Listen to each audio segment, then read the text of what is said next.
Hey, let's look at plays.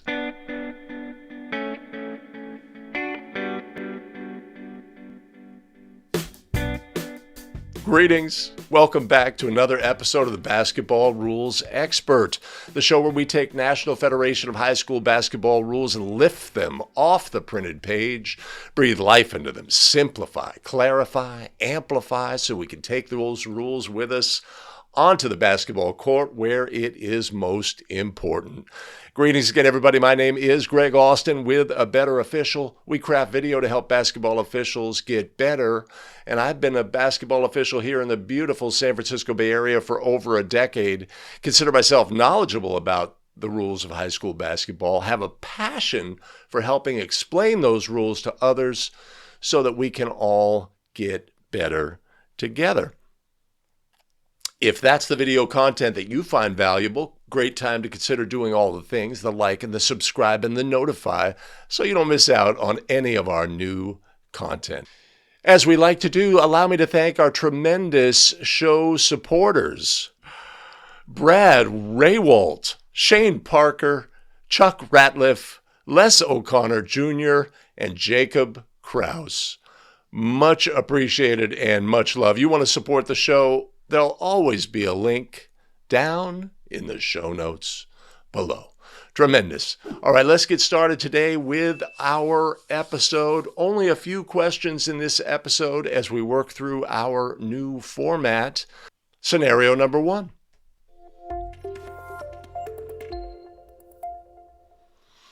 A1 is dribbling in the front court. B1 reaches and deflects the ball, which hits A1's knee and caroms into the back court. A1 runs to the back court and is the first to touch the ball.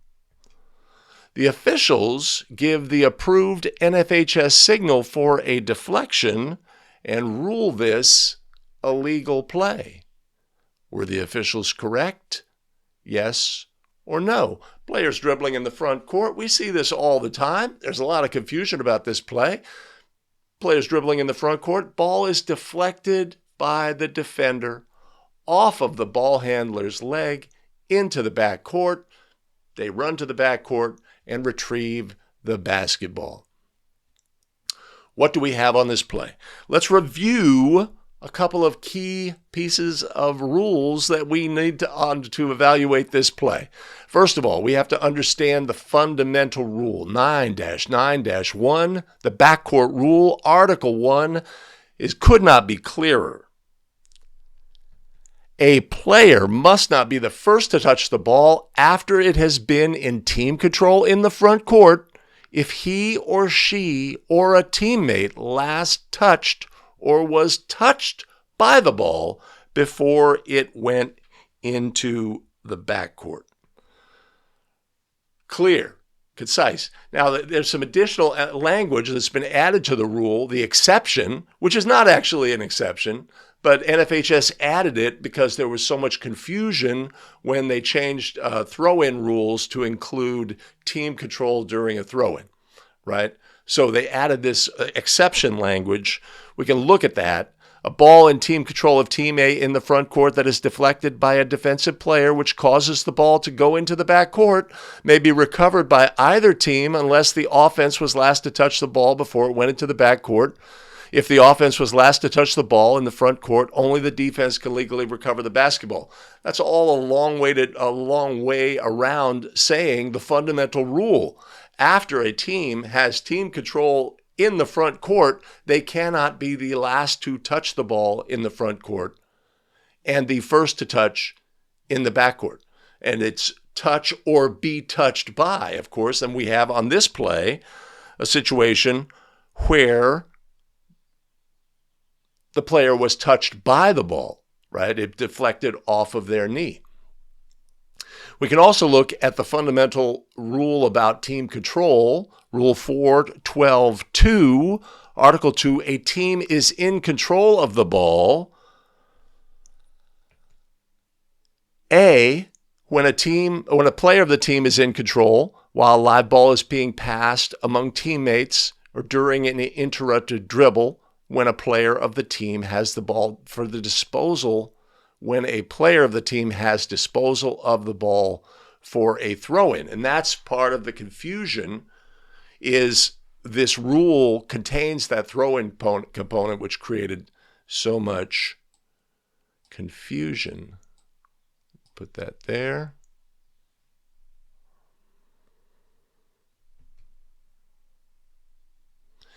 And Article 3 of Rule 412, a team control continues until, and this is critical, of course, to understand, the ball is in flight during a try or a tap for goal, an opponent secures control, or the ball becomes dead. We have to understand when team control ends. It's a critical component of a status and really a fundamental cornerstone of officiating basketball, is understanding status, and in this instance, control, team control, player control, etc. Now, if we also look at a case play comment, and this helps us with the language. When a team secures control, that team continues to be in control until the ball is in flight on a try or tap for goal, or an opponent has secured control of the ball, or the ball has become dead. And that's really the important part of understanding team control continues until one of these three things happen. Release a try, opponent gaining player control, or the ball becoming dead. And until one of those three things occurs, our team still has team control by rule. So when this ball was deflected off of the player's knee and the official ruled it a legal play, were the officials correct? Yes or no? No. No, they were not. This is a backcourt violation by rule. There had been no change in team control. That player was the last to touch in the front court and the first to touch in the backcourt. This is a backcourt violation by rule.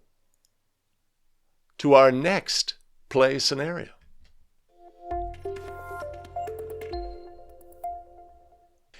Team A is awarded a throw-in near the division line. A1's throw-in is deflected by B1. A2 jumps from Team A's front court, catches the ball in the air, and lands in the backcourt. The officials rule this a legal play as the throw-in exception applies. Were the officials correct? Yes or no? Well, we know that there is a throw-in exception to the backcourt rule, which allows a player to jump from the front court, catch the ball in the air, and land in the backcourt. So I think, well, let's take a look at that rule. Rule 9-9-3, Article 3, during a jump ball throw-in or while on defense, a player may legally jump from his or her front court, secure control of the ball with both feet off of the floor, and return to the floor with one or both feet in the backcourt. The player may make a normal landing, and it makes no difference whether the first foot down is in the front court or the backcourt. So we know we have a rules exception on throw-ins, so clearly our officials... But wait, this is during a throw-in. We have to know with the three restarts in the game of basketball when each of them starts and when each of them ends, because each of them has a series of rules and restrictions which begin when the throw-in starts, in this instance, and end when the throw-in is completed. The restrictions end when the restart ends. So let's take a look at that rule, Rule 4-42-5. The throw-in ends when the passed ball touches or is touched by another player in bounds. So when the defensive player touched the throw-in had ended by rule. All rules and restrictions related to the throw-in had ended by rule, but also our exception, which allowed a player during a throw-in to jump from their front court, catch the ball in the air, and land in the backcourt legally, that exception to the rule had also ended. So in this instance, our player who caught the ball in the air caused the ball to gain front court status. They had player control, front court status. By landing in the backcourt, the player had committed a backcourt violation by rule. So in this instance, when the officials ruled this to be a legal play, were the officials correct, yes or no? No. No, they were not. This is a backcourt violation by rule, and the reason being is that the exception allowing a player to jump from front court to back court had ended when the throw-in ended on the touch by the defender. So call incorrect on this play. Let's take a look at our next play scenario.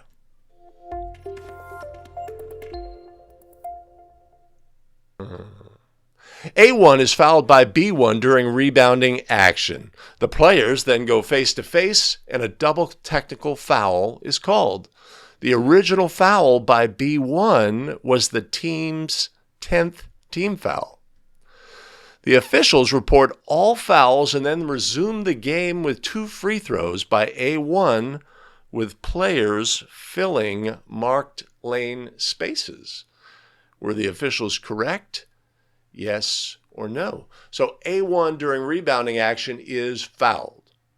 2 players continue the energy between them, face up to each other, and are assessed a double technical foul. Technical foul to each player. That foul by B1 was the 10th team foul, and so A1 should be awarded 2 merited free throws. The officials resume the game by reporting all the fouls, and then resume the game with A1 shooting free throws with the players in marked lane spaces and resuming the game from there. Were the officials correct? Yes or no? This brings up a couple of rules we can review. If we look at the penalty summary for Rule 10, fouls, there are no free throws awarded for double, personal, or technical fouls, and refers to the point of interruption. Point of interruption, Rule 436-1, Article 1, method of resuming play due to an official's inadvertent whistle, an interrupted game, a correctable error, a double personal, double technical, or simultaneous foul. So when we have a double foul, we will go to the point of interruption. If it is a double foul or a double technical or also simultaneous fouls, we will go to the point of interruption.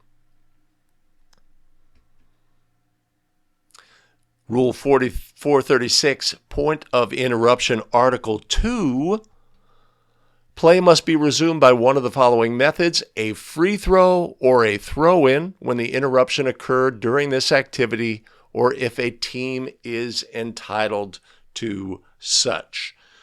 So in this instance, A1 was due 2 merited free throws, so our point of interruption would be the resumption of the game with those free throws. So in this instance, when the officials did just that by resuming the game with the attempt of the 2 bonus free throws with players in marked lane spaces, did our officials adjudicate the play correctly? Yes or no? Yes. Yes, they did. This would be the proper adjudication of the play. Resumption of the game at the point of interruption. In this instance, the point of interruption is what would happen next in the game in the absence of the double technical fouls, and that would be 2 merited free throws for the offended player and players filling marked lane spaces. That's how we're going to resume the game. It is one of the 3 restarts in the game. All right, let's take a look at our next play scenario.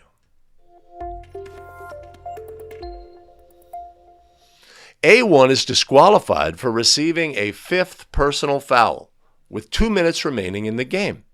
A1 re-enters the game as a substitute and promptly scores a goal. The officials don't recognize A1's entry until during the dead ball after A1's goal. The officials score the goal and rule a direct technical foul on the head coach of Team A. Were the officials correct? Yes or no? Well, this is a wild scenario and does not happen often, right? Where a player is disqualified either due to a flagrant foul or due to multiple technical fouls or due to, most likely, disqualification due to accumulating 5 personal fouls or fouls towards disqualification. Perhaps in this scenario, the coach wasn't properly notified or did not perceive the fact that the player was disqualified or just had a brain cramp on this play. But ultimately, that player is sent back into the game, participates in the game, scores a goal, and at that point, the officials recognize that this player should not be allowed to further participate. They have been disqualified by rule, assess a direct technical foul on the head coach, but allow the goal to stand. Were the officials correct? Let's take a look at some rules references to help us decide. Rule 10-6, the head coach's rule, Article 3 states the head coach must not permit a team member to participate after being removed from the game for disqualification. And our coach did that. And the penalty for which is 2 free throws. This is a direct technical foul on the head coach. 2 free throws plus the ball for a division line throw-in. The foul is charged directly to the head coach, penalized if discovered while being violated. In addition, our player who entered the game, right, our disqualified player, became a legal player in the game when they became a legal substitute. And we can see in Rule 3-3, Article 3, a substitute becomes a player when he or she legally enters the court. If the entry is not legal, they become a player when the ball became live. They did that. They scored a goal. That goal should stand by rule, as we have no authority to rescind that goal. So in this instance, when the officials allowed the goal to stand and then assessed a technical foul, direct technical foul on the head coach, were the officials correct? Yes or no? Yes. Yes, they were. The penalty is appropriate. The player must leave the game. They are disqualified. There's no penalty on that player. This re-entry is the responsibility of the head coach directly, and they receive a direct technical foul, lose their privilege to stand and coach their team. If they had accumulated a previous technical foul, they would be ejected by rule. But also, the key thing here is that the goal scored by the illegal player is allowed to stand. All right, I got one more play scenario, so let's take a look at our next and final play scenario.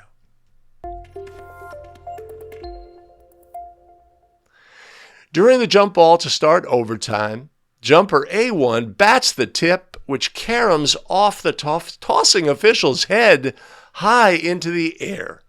A1 then jumps and catches the ball before it touches the floor. The officials rule this a legal play. Were the officials correct? Yes or no? Right? Jump ball to start overtime, right? The ball is batted, caroms off the tossing official's head high into the air. One of the jumpers jumps into the air, catches the ball, and the officials rule this a legal play. Is that correct? Yes or no? Well, if we look at the simple rule covering jump ball administration, Rule 6-3-8, the jump ball and restrictions end when the ball touches or contacts one of the 8 non-jumpers, an official, the floor, a basket, or a backboard. So understanding restarts, when they start, restrictions begin. When they end, those restrictions go away. We know that a jumper during a jump ball cannot catch the ball legally. One of the jumpers cannot. But when does a jump ball end? That's the key component on this play. When does the jump ball end? The jump ball ends when it touches one of the 8 non-jumpers, the floor, an official whose status is always considered to be the same as the floor, the backboard, or the basket. In any of those instances, the jump ball has ended. All restrictions on players have ended. So when this player legally jumps and catches the ball, were they legally allowed to do so as the officials ruled?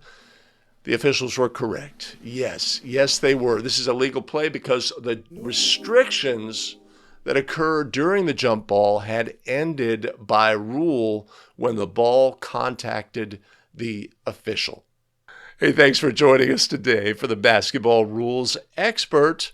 If this is the video content you find valuable, be a great time to consider doing all of the things, the liking and the subscribing and the notifications, so you don't miss out on any of our additional content. Allow me to thank our tremendous show supporters: Brad Rehwaldt, Shane Parker, Chuck Ratliff, Les O'Connor Jr., and Jacob Krause. Much appreciated and much love. You want to support the show? There will be a link down in the show notes below, and I'll put one up above as well.